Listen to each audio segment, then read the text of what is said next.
Hello, my name is Jack Baker. I'm at the Institute of Political Science at the University of Bern, Switzerland, as well as the Oeschger Center for Climate Change Research. And hello, I'm Dominic. I'm from the Interdisciplinary Institute for Ethics and Human Rights of the University of Fribourg. And we're super grateful that you're engaging with our paper.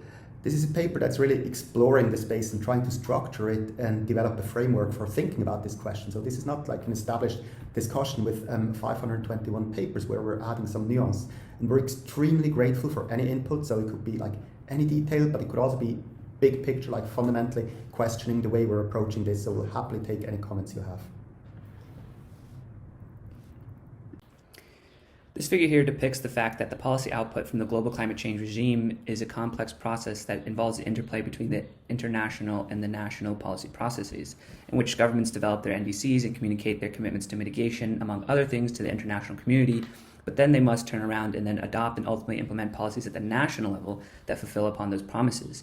And there's no guarantee that they are consistent or coherent or rather harmonized with one another. And there are a host of reasons why countries can promise to do more or less at the international level than they're able to adopt at the national level. If we were to take the case of Switzerland, who's often perceived as a pusher at the international level, in the summer of 2021, in an attempt to comply with international commitments, Switzerland's flagship climate policy was revised and then put on a ballot in a citizen referendum. And despite the fact of the support from the majority of the Swiss parliament, voters rejected the revision and have subsequently jeopardized Switzerland's ability to keep its promises. So this is just an example that illustrates no matter the initial promise or whether they made good faith, it is a complex process.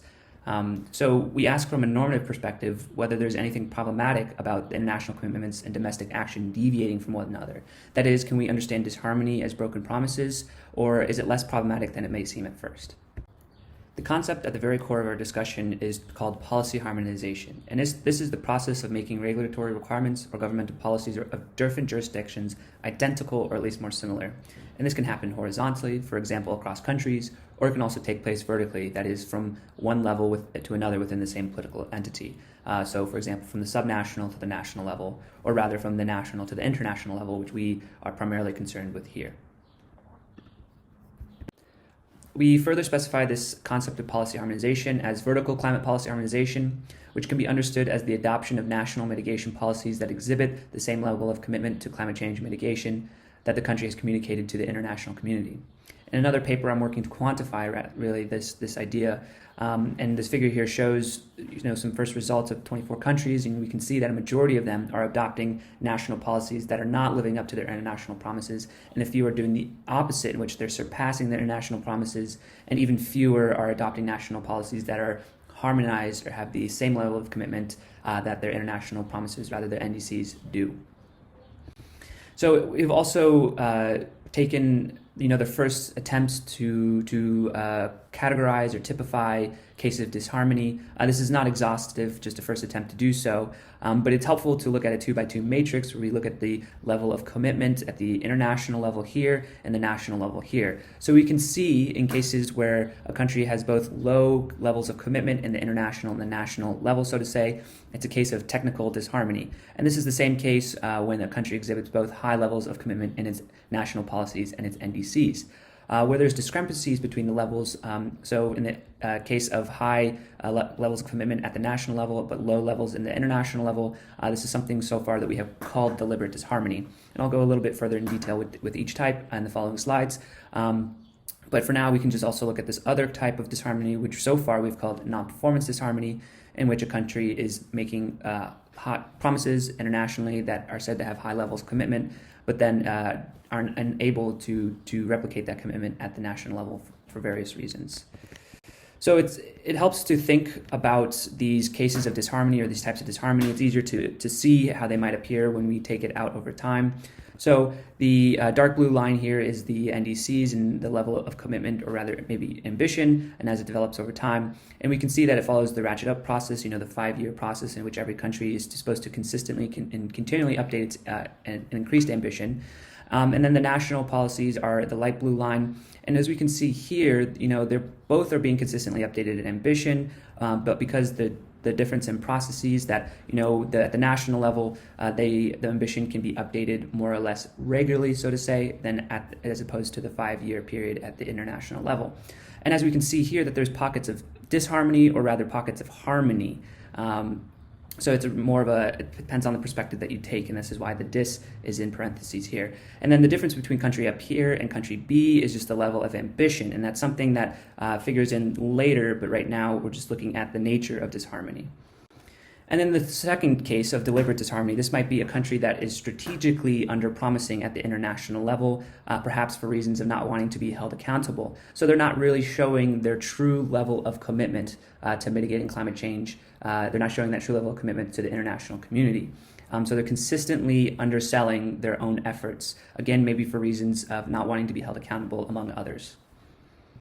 And then the other one, non-performance disharmony, is the opposite in the sense that they're maybe over-promising, either to maybe inflate their image at the international level, knowing that they're unable to live up to that idea, or they're making these promises in good faith, but then for whatever reason being unable to live up to those promises. But that is not to say that maybe, as these are just graphs to illustrate these ideas, but there could be a point in time where those commitments at both levels are similar, if not equal. However, these cases are just, on average. So on average, country D here is unable to live up to its international commitments. The blue line, again, the dark blue line here, at the national level, the light blue line here. Generally, there are two strategies that can be followed to alleviate disharmony. The first has to do with adjusting domestic efforts to meet the international commitments. And the second would have to do with adjusting international commitments to match that at the domestic level. And then the first instance would alleviate cases of non-performance disharmony, and the second, cases of deliberate disharmony. The second may have more normative and perhaps undesirable implications, but we'll talk about that in detail in the following in future slides.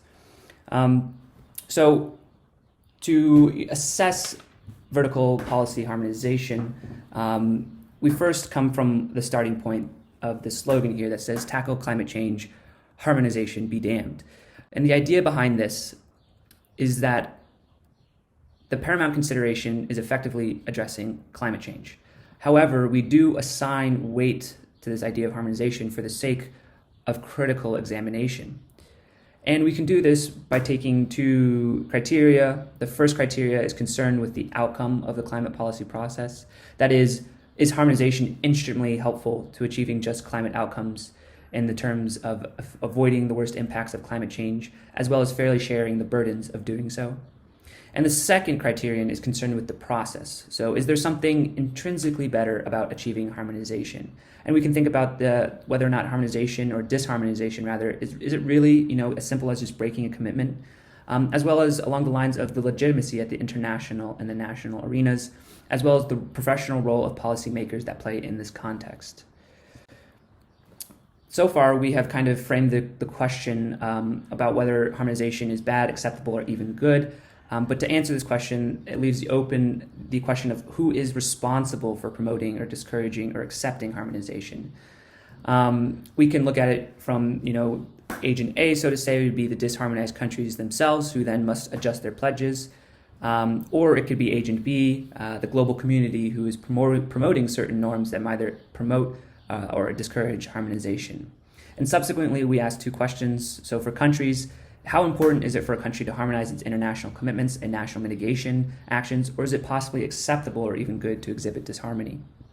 And then at the global community level, we ask how important is it for the international community to push for or against vertical policy harmonization, or should it be possibly accepting of disharmony or even welcoming it? So we presented the criteria that we use, and now we're actually applying these criteria to the question.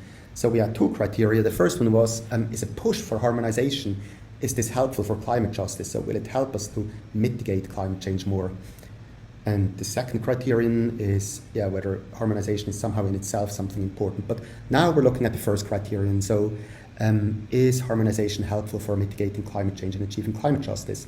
And as we said, there are kind of two perspectives. One perspective is on the countries that exhibit disharmony themselves. So if a country exhibits disharmony, should it take action to reduce the disharmony? That's what we're looking at in this slide. Then in the next slide, we'll look at the question whether the global community should push a norm for or against harmonization. But we're on this slide. So the question is, how important is it for a country to harmonize its international commitments and its national mitigation actions?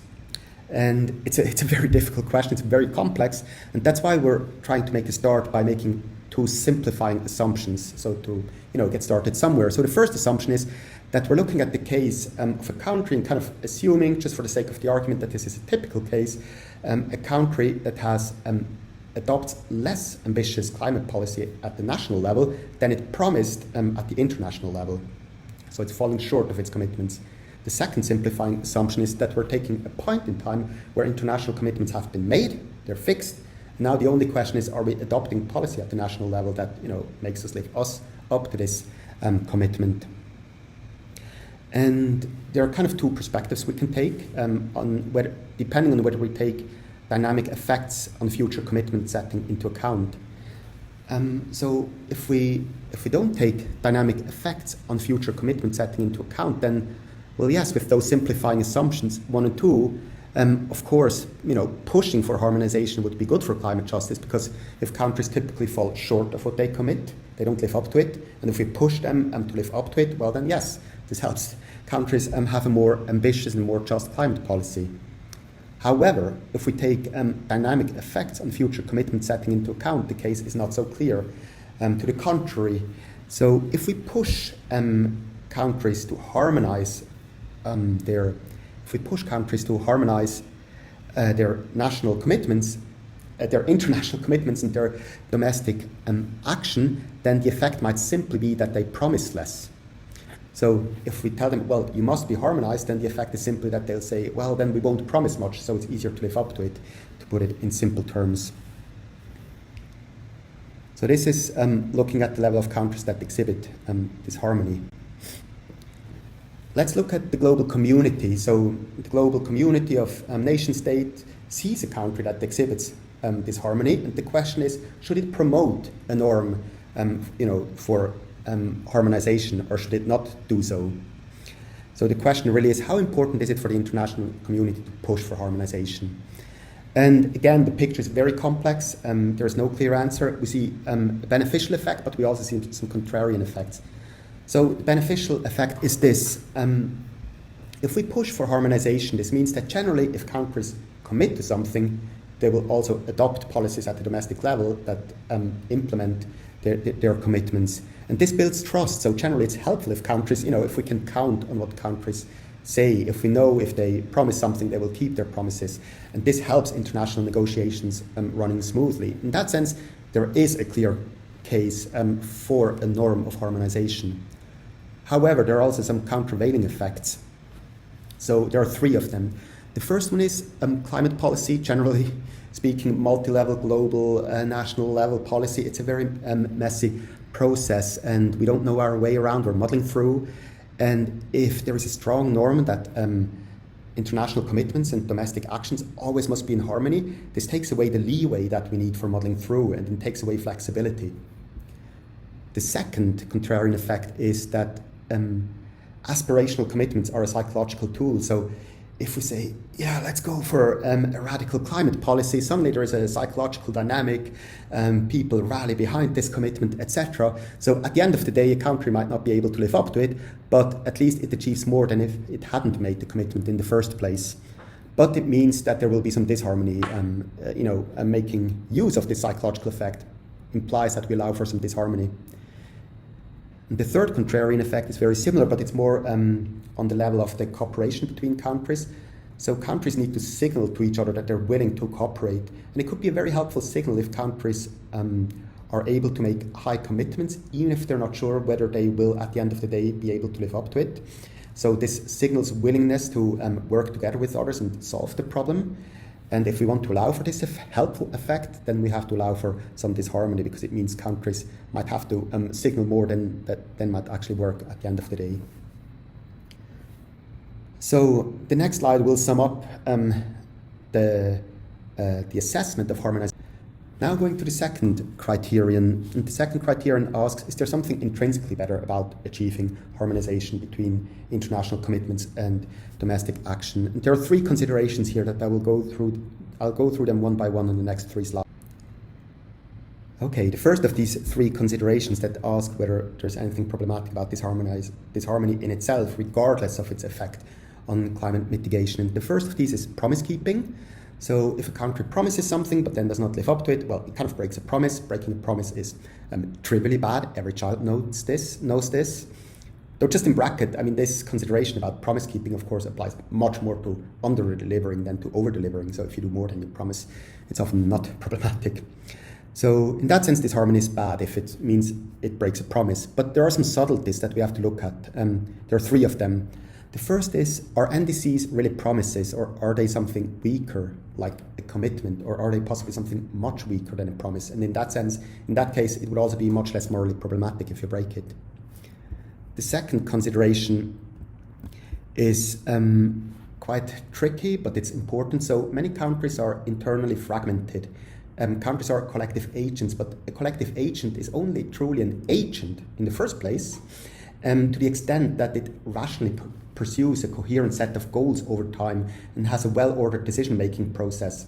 And insofar as the internal organization of some countries makes it simply unable for these countries to follow a coherent trajectory of actions over time, there is a fundamental problem. And the fundamental problem is these countries aren't really agents in the first place. So in that sense, they're unable to make commitments in the first place. They don't have agency.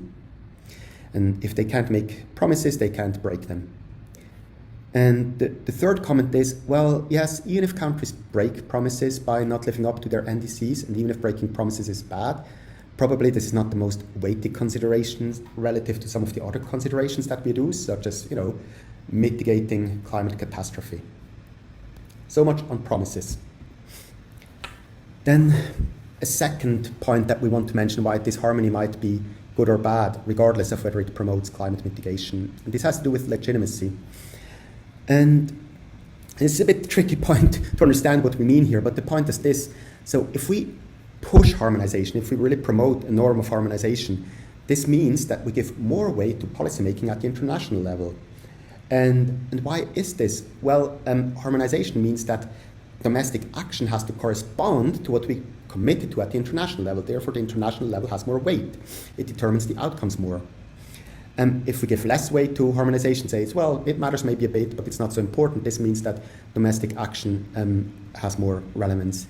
And if that is the case, we can ask, well, which level of policymaking exhibits more legitimacy? At which level, the domestic level or the international level, are the procedures, the decision-making procedures, more democratically legitimate?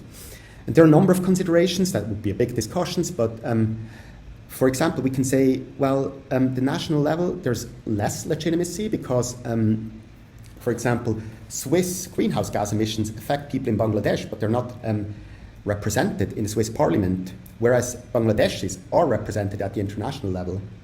We could also, in that sense, the international level seems to be more legitimate. We could also say the national level is more legitimate because there is a shorter chain of delegation, authorization, accountability from voters to decisions, whereas at the international level there's more discretion for policymakers, they're less under the control of voters. So it's actually hard to say at which level there is more legitimacy. Personally, at the current time, we would say that the lack of global input is more weighty, and therefore the international level of policymaking exhibits more legitimacy, and hence harmonization increases legitimacy. It's a quite tricky train of thought, but I hope it's possible to follow. So the third consideration in favor or disfavor of promoting harmonization is a quite minor point. And it has to do, if we look at how does this harmony actually arise in the real world. So imagine, there's some minister, they have to write the NDC of their country. There's people in the bureaucrats in the environment department, maybe a junior intern. And these are all people, they're quite convinced of the importance of climate mitigation. So they're tempted to actually be overambitious when writing the NDC. And then when it comes to Parliament approving the domestic action that it takes to live up to the NDC, or if, in a referendum, the population approving of the action that it takes to live up to the NDC, they can't get the approval. So what's the problem here? The problem is that policymakers, this harmony might be due to policymakers overstepping their professional role, which is not promoting their personal view, but promoting the view of the country. Though actually at the end of the day, we think this is a quite minor criterion, but since it's interesting, we mentioned it. So reflecting on the conversation that we've had thus far, taking both the instrumental and the intrinsic perspectives and the underlying considerations, there are a lot of upshots. There's on one hand this, and then on the other that, and it's frustrating because we can't come to a clear-cut answer. However, at this point, it is also important to consider that there are other global challenges that are on the horizon, such as future pandemics and antibiotic resistance, to name a few, and that a global governance system that pushes harmonization may have indirect long-term effects that may be the most consequential, as harmonization can facilitate trust, which then facilitates effective international cooperation. Yes, so these are some considerations. I mean, in the big pictures, the only thing so far we can conclude is that, simply saying, well, you should keep your promises is not by itself decisive. And this is not much, but it's also not nothing, because we have this, intuitive gut reaction that promise keeping must invariably be a good thing. And our paper actually shows, no, that the issue is more complex. And in that sense, the conclusion so far is harmonization be damned in some regards, and in others, harmonization be saved from damnation. And yeah, we thank you very much for your attention. If anyone would like a written version, we're very happy to pass it on. And also to say, if anyone has literature suggestions, also any kind of background theoretical literature that might speak to this issue, we're super happy to receive your suggestions. Thanks very much for your attention. Yes, thank you.